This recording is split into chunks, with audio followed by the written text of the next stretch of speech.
Poetic beats. Poetic beats. Poetic beats.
Welcome to the classroom. Class is officially in session.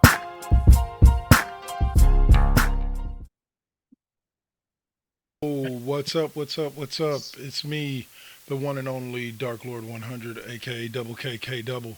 Well, for this show's purpose, I'm known as Double K. What's up? And here with me tonight, as usual, is the one and only OMalley. What's up? What's up? So we are here to talk a little bit of sports. We tried to do this last week, but things happen, and sound editing, whatever you want to call it, mechanical difficulties. We should have had that screen. Technical challenges. But we're back. We're back strong this week. Should be good to do the whole episode. So let's start off with what's been the hot topic on everybody's tongue, and that is the one and only Draymond Green, the man who just cannot seem to avoid trouble, no matter what he does, no matter where he goes. Just yeah, like my personal. Your boy is making Steph cry in a game. Like, come on, bruh. Was it as egregious as some of his other shenanigans? Absolutely not. I mean, this was really typical Draymond Green fashion, right? Arguing with refs. Like, yeah. we know you got to stop. Like, at least he didn't kick nobody in the balls or elbow nobody in the head. Like, at least he wasn't getting violent, but. Yeah. This was more like the shit that gets him tossed all the time. Like, you can't be disrespectful to the refs. You just can't. But here's the thing about it. Had it been another player, would he have been ejected? Absolutely not. But here's the thing about it. I think he would have. Had he done it the same way that I think even if Steph had done it the same way that Draymond did it, which by the means of the ref called the foul, he got on the ref let him go, or the ref teed him up, the ref let him go for a while before he hit him with the second tee and ejected it. I think a lot of other players would have stopped somewhere in that gap area between the first tee and the second tee. And so I'm not trying to make excuses for him here, but one of the things that he said, like, for that second one, right? He said, part of that was my bad. I was starting to say something as I was turning, and I wasn't turned enough before it came out of my mouth. Like, had his back already been turned on the ref, it probably wouldn't have happened. But it was still in that direction. He had already lined himself up for one prior to that, and I get that. But here's what I have to say. Is that because this wasn't as terrible as some of his other ones, right? Like, this is the type of ejection that tends to get the team pumped up afterwards. Now, granted, we don't really want it to happen 4 minutes into the first quarter, right? Like, what are you doing? And we're at a point in the season where we cannot afford you to not be on the court. Like, you cannot Right. let this happen. Please get this out of your system now, because we cannot have this happen going forward. We need you. We need every win we can get right now. Mm-hmm. We are down to the wire, so you cannot be doing this. And Um, and here's the thing with it is that I'm looking at the standings right now.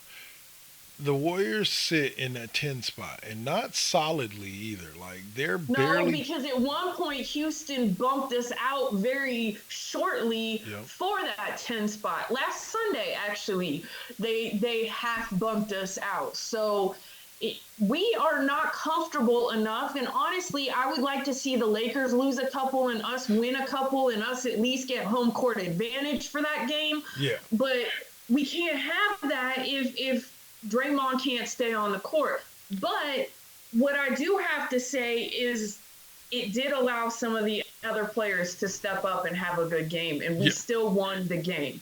So we didn't let that, get to the point where it cost us an L, but still, like, Too close. bruh. Bruh. Like, you have now been ejected 4 times in one season. And that's where it's one of those things. You are now tied with Kevin Durant for that, buddy. Let me say it like this.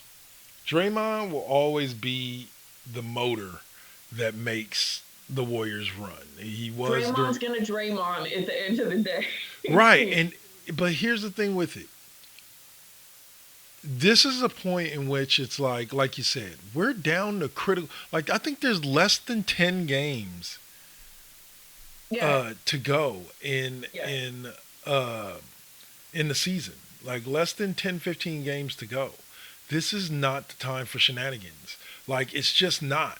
Not to say, okay, so to answer the question that's on screen, I do believe that the Warriors can win without Draymond. They did that game, but that was against the Magic. But I will say this in response to myself, kind of like talking back and forth.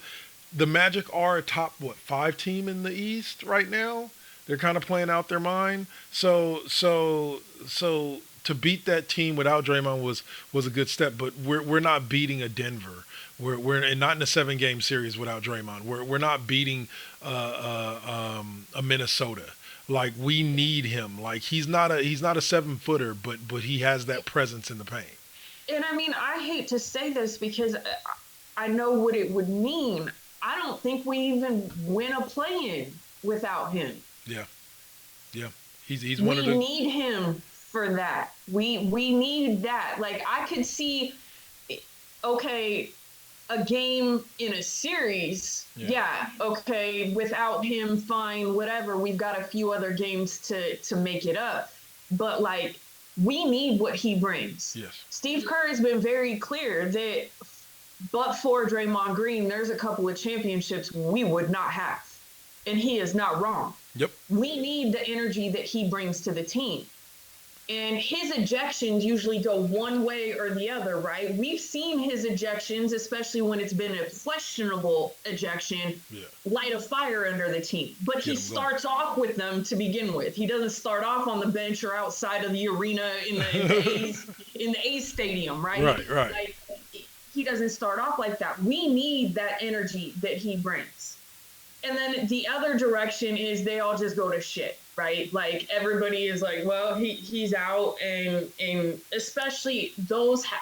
That's the attitude when it's been one of those bad. Like, okay, this isn't just an ejection. This can be some other shit we got going on here, right? Yeah. And then you start feeling like, come on, man, just get it together. Yeah. Because your team depends on you. Need you. Like, yes. Need you. They're young. Sometimes more than Steph, more than Clay, more than any other player on that team. They need you. Hallelujah. Yes. Especially if you're playing a bigger team. Yep, 100%. Shout out to Agent K28. Just popped in the chat room. What's up, Saint? How you doing?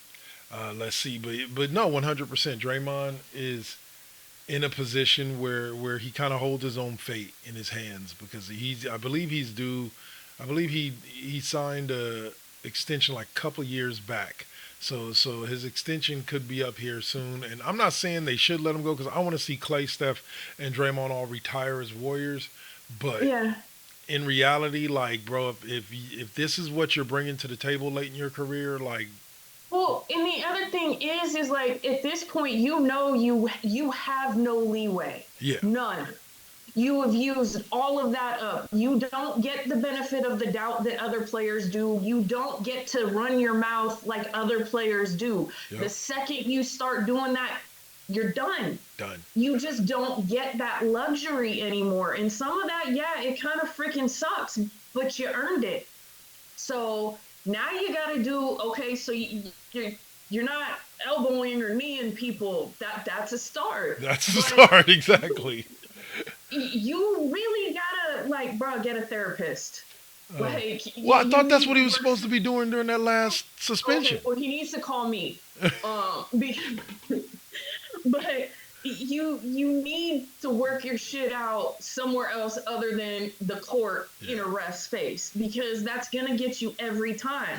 Like in you take it to a level that even if another person took it there, they would get it too. But you don't even get that half second Yep. to react like that. You gotta, okay, you upset, walk it off for a second. Go yell it Kerr. Go yell in the tunnel. Go yell in the locker room. Go off on someone there. Go into the locker room and hit a pillow. I don't know, but don't go off on the ref. Yeah. Right? Because Right that is going to get you ejected every freaking time. Yep. They gave you some leeway. They gave you one. You couldn't shut up. They gave you a second one, and you were done. Yep. 100%. You cannot do that to this team. They depend on you. We depend on you. So get your shit together, man. 100. 100%. Get it together. Stop making Curry cry because you're out there acting a fool. Acting a fool. Doing what Draymond do. Come on, Mama Green, you gotta get your son in line. Get your boy. All right, so the next subject kind of takes us into the NFL draft, which will be coming up in about 3 weeks. And for the first time in a few years, we're looking at a potential 3 quarterbacks going 1, 2, and 3 in the draft. I believe it's Jalen Daniels. Okay, so no, it's Caleb Williams, Jaden Daniels, and Drake May. Drake May out of North Carolina. Now, I wanted to say this before we really delve into what the question of the day is. Mitch Trubisky. Didn't he attend North Carolina? I'm not sure, but I know Sam Howell attended North Carolina. Yeah, I'm like there's been a couple of quarterbacks out of North Carolina that have kind of been. Yep, Mitch Trubisky also. No. None of whom have done super well. I'm sorry, but North Carolina is a basketball school, folks. I hate to break it to you. I'm not I'm not trying to be mean. But also at the same time, like, are we really just gonna ignore the track record? Like, are we really just gonna ignore it? Like, I'm not saying don't take Drake May. I'm just saying the number 3 pick. 3. Yeah, I don't know if the number 3. I take JJ McCarthy at 3 before I took Drake May at 3. I'm like, well, what's hilarious though is you look at where I was looking at quarterbacks in their track record, right? The top tier, drafted top. You got Trey Lance drafted at number 3. He's now a backup quarterback for the Dallas Cowboys. You got y'all even traded up for that man. You got who is it? You got friggin' Mac Jones, right? Mac Jones, who's now the backup in Jacksonville. You look at a lot of these QBs, I'm going to ask a question before we get to, is it really worth it to take a QB top 3 anymore? When you got one of the most successful quarterbacks in the league right now, young quarterbacks in the league right now, Brock Purdy, who was a 7th round last pick. You got Dak Prescott, who was a 4th pick. You got Jordan Love, who was, well, bottom of the 1st round. Okay, and I hate to go there with what I'm gonna say. It pains me to even say this, but you got Tom Brady, yeah, arguably one of the best quarterbacks of all time, who was almost a no pick. He was yep, at the end of the 6th round. yep, Like, the crying Tom Brady is almost as great as the crying Jordan meme. But hey, yeah, and I was sitting here thinking the same thing. You've got quarterbacks right now who are at the top tier who were at the very bottom and almost not even picked in the draft. yep. So yeah, absolutely, that's a great question. Do you waste that pick on a quarterback when 1st round number 1 picks are notoriously terrible? Yep. On the other hand, here's the thing. Do you want to be the guy in Chicago or the guy in Washington or the guy in New England who passes up on Caleb Williams? No, you don't. You don't. You have to take that shot. And clearly, that's what Chicago's going to do. Otherwise, they wouldn't have traded Fields to Yeah. Pittsburgh. Well, I will say this. So, There's only one option that I see, and that's only because if you look at the track record over the history of the draft, there have been very few that were taken that high that weren't almost immediate impact, and that's offensive linemen and defensive linemen. Like they're very rarely ever taken that high, and what I mean is, yeah, you've seen them like you've seen ones taken at 12, at 10, at 15. And, they worked out okay, but they weren't really the impact players. But you got guys like Joey Bosa, Nick Bosa that were picked in that top 3, top 5, and they instantaneously became impact players. Now that's not to say that you don't have your Fred Warners, your Navarro Bowmans, your Dre Greenlaws that you can get in the later rounds that are just as good. But there's been a proven track record of D linemen and O linemen, Trent Williams, etc., that were taken that high that became instant stalwarts of the franchises that they went to. So if there's 2 positions I would say that I could value it higher than quarterback in those slots, it would be offensive lineman or defensive lineman. yeah. Well, here's what I think is going to happen if Chicago takes Caleb Williams, right? Which them not taking Caleb Williams, I think, is going to take somebody coming out with a picture of him smoking a bong or some shit, right? It's going to take an act of God for them to not pick him. But I think, honestly, because there's a lot of talk around Raider Nation, right? There's like Jaden Daniels. They want Jaden Daniels. Coach wants Jaden Daniels. So I honestly think that one of the best things that the Commanders could do is trade down. Trade down. I think they'd still be able to pick up JJ McCarthy if they traded down, get a couple extra picks. JJ McCarthy, here's the thing with JJ McCarthy. He was coached by Harbaugh. Okay, so he was coached by a man who knows how to coach football, but knows how to coach players to become NFL players. Okay, so his coaching, he is coachable. So pick up a few more.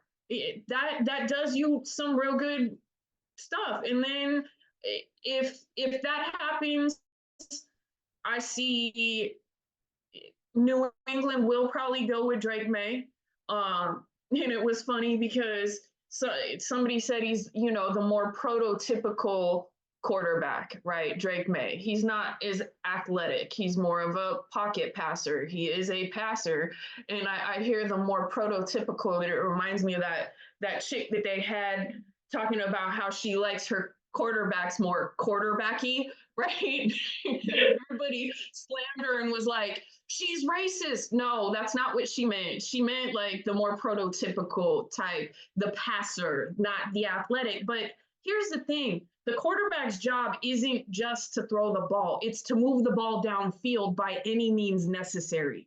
They are the game runner. They are not just somebody who throws the ball. So they have to be able to throw it, run it, anything you can possibly see, whatever it takes to get down the field. In some of these quarterbacks, like I don't think Drake May has that. That's and he's not all that great under center. He's used to being a shotgun passer. So that's going to be some uncomfortableness. I don't think that you know, all these Sam Howell lovers, these fans in Washington remind me of some of the fans in Oakland when they were in Oakland, right? Like you love Derek Carr or you hate him, right? Like so you've got the Derek Carr sympathizers. Well, it's kind of like the Sam Howell sympathizers over in Washington.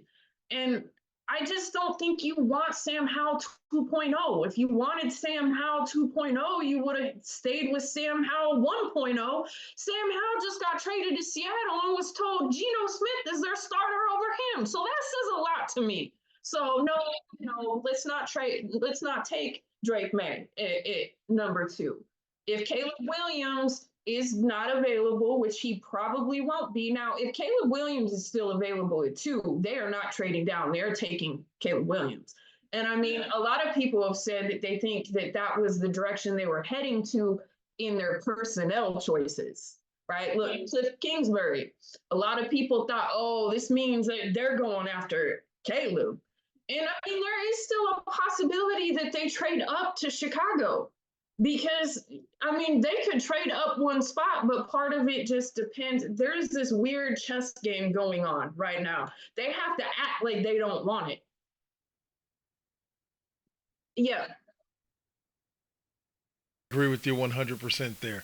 I don't know. Like, I do agree that Chicago has to take Caleb Williams at number 1. Like I said, the moves that they've made are too indicative of the fact that they're going to take a quarterback with that pick. So at the end of the day, I don't think with the right mind you can pass up on what has the chance to be a one in a lifetime kind of talent, a one in a generation kind of talent. He has the possibility, the potential to be that. Now, will he see that potential? I think a lot of that has to do with the team that he goes to and the coaching staff around him, like any other quarterback. So that's yet to be seen. But out of anybody in a long time, he has that potential. Yeah. 100%. And to answer once again, like we were talking about, to answer the question on the board, I think we both answered it emphatically yes. Caleb Williams is the real deal at number 1. I think that he whatever team he goes to, he's going to make an instant impact. And I think that in Chicago, with some of the moves that they've made, like bringing in Keenan Allen, they already got Mooney. I believe they have Chase Claypool as well. I believe they brought in DeAndre Swift. Was it Chicago that signed him, or was it somebody? I believe that was somebody else. But they brought in another running back. But they have some solid running backs there already. They need to look at Deontay Foreman, because that boy's a beast when he's given the chance. So so whatever they set him up with, he will look to be one of the best quarterbacks in the league next year, and he will be taking the league by storm. So, but all right, so that's we're gonna close it out there for this block. We're gonna move on to the NCAA tournament when we come back. And right now, we're going to go on ahead and do a quick commercial block before we're back here on First GenXers Twitch TV presents The Classroom, featuring the one and only OMalley. Peace. You got to keep it. Keep it, you got to keep it lovely. You got to keep it, you got to keep it lovely. Success comes right after the struggle. I ain't even giving up on whatever I wanted. The tragedies I've seen, I can't even stomach. Most of y'all weak as shit and would've started running. Every time I make it back to the crib, I'm thankful the Most High let me see all of it. Grateful I'm lovely, and I'm being real with this. Please don't judge me, I'ma stay on my shit, I'ma keep it.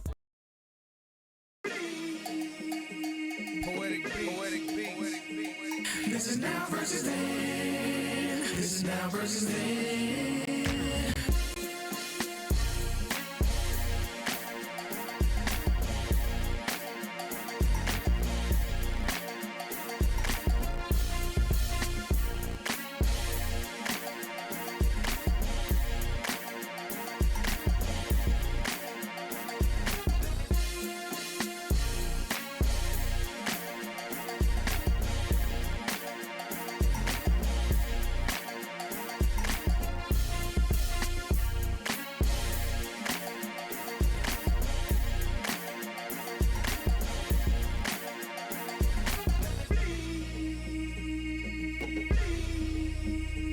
This is now versus then. This is now versus then. This is now versus then. This is now versus then.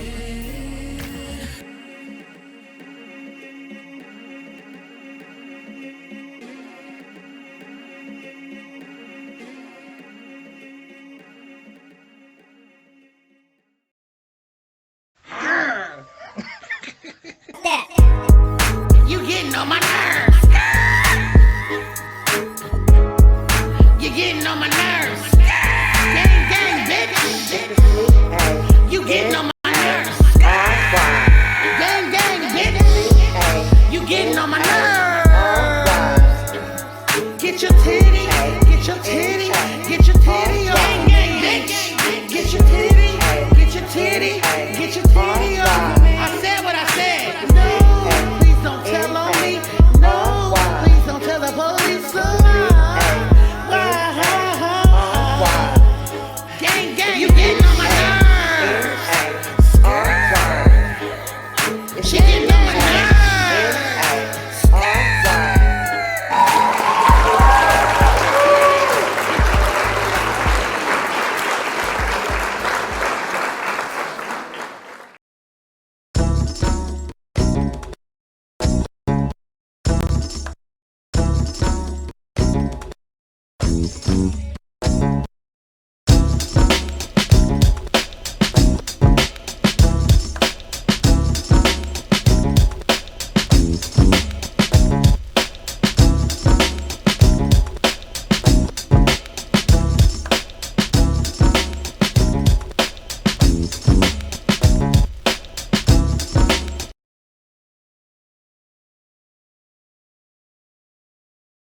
All right, and we are back. Doing a mic check. What's up, O'Malley? What's up? All right, so we can both be heard. Right on, right on. So now let's move forward in this lovely episode here of First GenXers Presents The Classroom, featuring the one and only O'Malley. I am Dark Lord 100, aka Double K Double. You can join me after this for a video game stream, playing some FIFA, NHL Hockey 24 as usual. So, all right. So, you know, every year around this time we have this little thing, you know, it's called the, NCAA tournament. People act like it's a big deal and everything, 64, what is it now? 66 of the best teams in college basketball converge to play for a national title, and we are down on the men's side to our final four teams of UConn, the reigning national champion, facing off against Alabama and NC State, the number 11 seed NC State. So we got a Cinderella going on there, taking on number 1 Purdue. So I'll let you kick it off. Give us some of your thoughts about these matchups and just the tournament so far. Like, what were some of the matchups that have impressed you? This was a weird one because this is the first season in a while, right? That neither UCLA or USC made March Madness. So that was a little weird. Not surprising to see Duke. Surprised to really see Duke not anymore, right? Like NC State, where the hell did they come from? Although their women are killing it too, right? See, this is the thing. You've got NC State and UConn, who both of their women are doing as well as they are doing right now. So and it's a little weird because NC State is usually more on the football side of things. Same with Alabama, right? You're not really used to seeing Alabama this high in a March Madness, in a in tournament play. But Are they still being coached by Avery Johnson? I'm not sure. Don't make me lie to you. It's just I'm shocked that Duke got kicked out, and Duke got kicked out in pretty glorious fashion. I mean, not just by like a buzzer beater. They got beat by 12 points. Like that's a bit when you're talking about this kind of tournament. Purdue, not surprised at all. Like this is just them, and they're a number one seed in UConn. I'm more surprised in the other two teams that we're seeing in the Final Four than I am in seeing Purdue and UConn. I think it will probably come down to both number one seeds against each other. I think that it's going to take a lot for NC State to beat Purdue. But I mean, weirder things have happened. I'm, I've paid more attention at this point to the women's tournament than I have to the men's, just because like this tournament just felt kind of off this year. Some of the people or teams you're used to seeing didn't really make it. Some of the teams that did make it, you're like, who the F are these people? So, but I will always watch once it gets down to the Final Four and to that championship.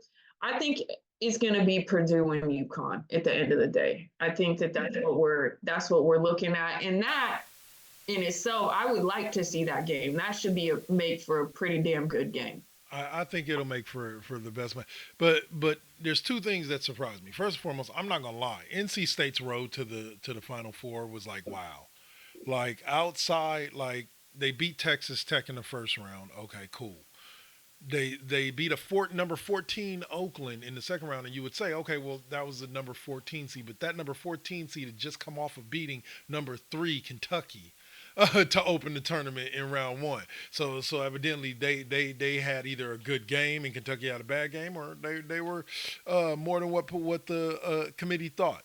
Then they proceed to go on to beat Marquette, who was the 2 seed, and Duke, who's the 4 seed, to get to the Final Four. So this is one of those teams that remind me of that Davidson team that Steph Curry took to I believe the Elite Eight that year, that had no business being there. They had no business being in the Elite Eight, but one little man on a mission took them where they shouldn't have gone.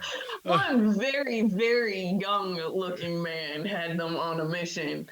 Very much so. He looked the babyface assassin for sure. I'm gonna say this though. Purdue is a solid matchup. But I think UConn has a clean path to winning back-to-back. Like, they won it last year. They seem to be the best team. They kind of remind me of Gonzaga, except they're actually winning titles. Like, Gonzaga was always the better team until it got to, like, the Final Four. And then Gonzaga became, who knows. But, right. But yeah. So yeah, I will say this. I think that UConn can win it. You on board with that? Yeah, I think that this is going to be a UConn championship. That's just where I'm at. And I mean, technically, they've got a chance for both men and women to take home the championship. I'm hoping that doesn't happen because I know who UConn plays next. Yeah. And I ain't about that on the women's side because, it would actually be kind of interesting to see SC against SC when it comes down to it. But and man, those Lady Trojans are on a roll. So, but I definitely see the men taking away the championship. I think it's going to be theirs. It's going to be another UConn championship for basketball. And I mean, one could even say that on the women's side, right? And that's where I think, the Trojans are going to have difficulty because this is UConn's territory. Oh. This is their bread and butter. They have that. It's their game to lose, honestly, because they bring it back year after year after year. There hasn't really been as much a consistent team as the UConn women's team, as far as I'm concerned. Let's say it like this. Recent history, UConn women's team. 100 straight victories, 3 consecutive undefeated seasons, 3 consecutive national titles, and that we're not that far removed from that UConn team. They are women's basketball. Yes. Let me tell you this. Breanna Stewart, 4 years at UConn, 4 national titles. Gino Ariema and that program, like, insane the type of statistics that they can throw at you. Yeah. They are women's basketball. Yeah, period. 100%. Period. You know, and Like, I became a fan very early on, and I followed them for a long time because, well, they were worthy. Like you know, they're the only team, men or women, to break John Wooden's 88 game winning streak. Like what does that say? Like don't get me wrong, Tara Vanderveer always had a strong program over there at Stanford, and they gave UConn a run for their money a lot of the time. But like O'Malley just said, UConn is women's basketball. But also looking at, you want that championship, you're gonna have to go through UConn at some point, and well, I'll say the team that is really like drawing attention right now, so to speak, is of course the woman who now holds the all-time record for Division I scoring, not just men's or not just women's, but men's as well.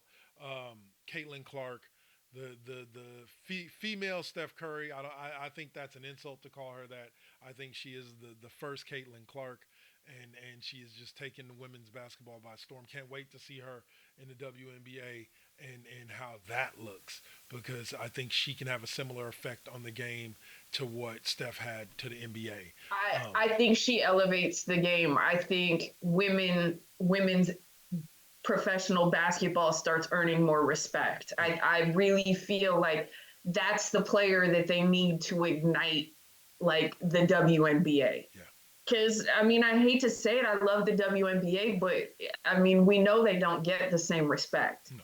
But that just takes a few players, right, that are just that sensational that you cannot not watch them. Like Steph Curry. Like, you got Lakers fans who are Steph Curry fans. Yeah. Like, you cannot, it's beautiful basketball. You cannot help but watch,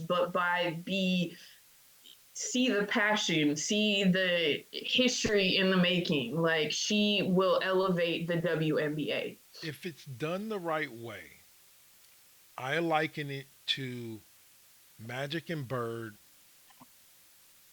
then growing into Jordan. That it can grow the WNBA in a similar way, especially her and Angel Reese. They have a very good, like, playful hate rivalry going on between the two of them that takes center stage when they face off. I believe Angel Reese plays for LSU, so we'll be seeing that in the Elite Eight. So I think those two going to the WNBA, being on opposite teams and battling, leading their teams, I think can be something, like I said, it can be something similar that can bring the WNBA up the way that Bird and Magic did for the NBA back in the 80s, leading into Jordan in the 90s. Or you could have her battling against, what's the girl that trained with Steph? I cannot pronounce her name. Ayanasu, dang it. I can't pronounce it either, and I'm not trying to butcher somebody's name. Exactly. I'm not trying to get hate mail and death threats and all of that stuff. But yeah, like those two going at it for a WNBA championship can bring eyes to it. Is it going to have 10 million people watching the WNBA? Probably not, but it'll definitely get them a better result than what they're dealing with right now, than what they're looking at right now. And it's not because the girls aren't good. It's just there just isn't that same interest. But there is at the college level. And you bring yourself a couple of stars, and things can change. Honestly, tomorrow, this LSU Iowa game may be the game to watch. Yeah. Like that may be the championship game because we know it's a rematch from last year. Yeah. So I think that some people in some ways are a little disappointed to have that game be lower than like the Final Four or to see it be a legitimate rematch. Yeah. But that game tomorrow very likely could be bigger than the actual tournament. National title game, yeah, for sure. For sure. Especially after last year's game. And all the heat that some of that brought afterwards. There is going to be a lot of emotion in tomorrow's game. Amen. Amen. Well, say, all right. So, last subject. And y'all look at people as dirty as you want to. We ain't judging. Let's say, rapid fire. I'm going to say it like this. Not rapid fire, but just one more subject to close out the day. And that is this. The NFL has officially banned the hip drop tackle. I'm going to go with J.J. Watt on this, right? Next up is those belts with the funny little flags. I agree with you 100%. Like, it's driving me nuts. What's up, Christy? This is going to be a call because they're saying it's not this one, but it's that one. Yeah. And it's like, okay, there's going to be so many refs who is like, that's such a fine line that you're talking about. Well, you have to do this before, or you can't do this before. And it's like, bruh, like, look, it ain't even fun no more. I'll say it like this. It's one of these situations where it's like this. The reason why I forgot who said this, but they brought up a very valid point. The reason why probably Jerry Jones. The reason why that tackle became so prevalent is because they took away the ability to tackle high or tackle low. And so that became prevalent because they were left with nowhere. Okay, can't go up here, can't go down here. Yeah. And so the only place left to go was the hip area, and turning them like that just became. And I understand the NFL's desire to get it out because when you look at some of the plays and how they play out, we've been very lucky that it hasn't resulted in more leg injuries to certain players. But see, that's the problem. In their desire to make the game safer, they have actually made it more dangerous. 100%. Because now it's like you're limiting things. Okay, so next up is you're not allowed to tackle nobody ever. ever. Two-hand touch. Don't touch him too hard. Oh, I mean, like this is tackle football after all. Like, I mean, I get it. In the head stuff, I get. And I know that this is mostly lower body injuries that they're trying to get away from. Yes. But still, it is still football. You know that you take a risk when you go out there to play football. Yep. Tackle football. Yep. NFL, professional tackle football. Okay, this isn't powder puff football. This isn't the XFL. This isn't freaking, the lingerie league. Yeah. Shit, they are allowed to tackle more in the lingerie league than they are in the NFL now. Make that make sense. Hey, talk to us. Talk to us. That's not Adam Silver. That's the NBA. Talk to us. Who is it still? What's his name? Dang it, I can't think of his name. Roger Goodell. Come on, Roger. Talk to us, man. What are you doing to the game? What are you doing to the game, bro? I mean, come on. See, this is where, like, these coaches have far too much say in some of these things. Yeah. Like, this is something that, and my understanding is the Players Association isn't even happy about this, right? Like, if you have the football players are sitting here complaining about this, that's the wrong move. Yeah. Right? They're the ones who you're trying to supposedly protect, right? No, you're not trying to protect any of them. You're trying to protect your money. Yes. That's what you're trying to protect. You don't give two halves of shit about these players. You just don't want to have to pay out. You don't want to lose them for however long. That's what you care about. It's your money you care about, not their health, not their safety. Clearly not any of that.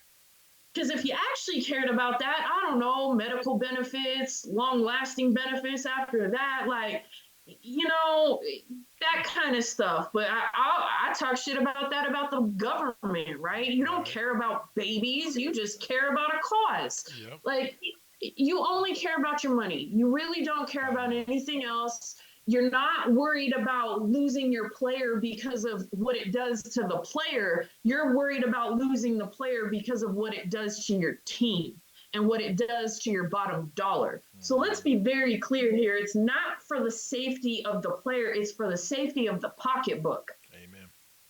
Amen to that. I can't even add to that. That was just a beautiful way to end this episode. So for all of y'all that joined us, we appreciate y'all. Remember, at any point you can jump into the comment section and talk to us and give us your opinions on whatever it is we're talking about at that point. Me and OMalley will be back next week with some hot topics. We'll probably be talking some NCAA championship games and who knows, what other wild happens this week. How many times this week Draymond gets ejected? He didn't get ejected tonight against the Spurs. He didn't get ejected tonight. So we good. All right, y'all. That'll do it for us for this week. From us here at First GenXers to you out there, stay up, stay right. Peace. Peace out.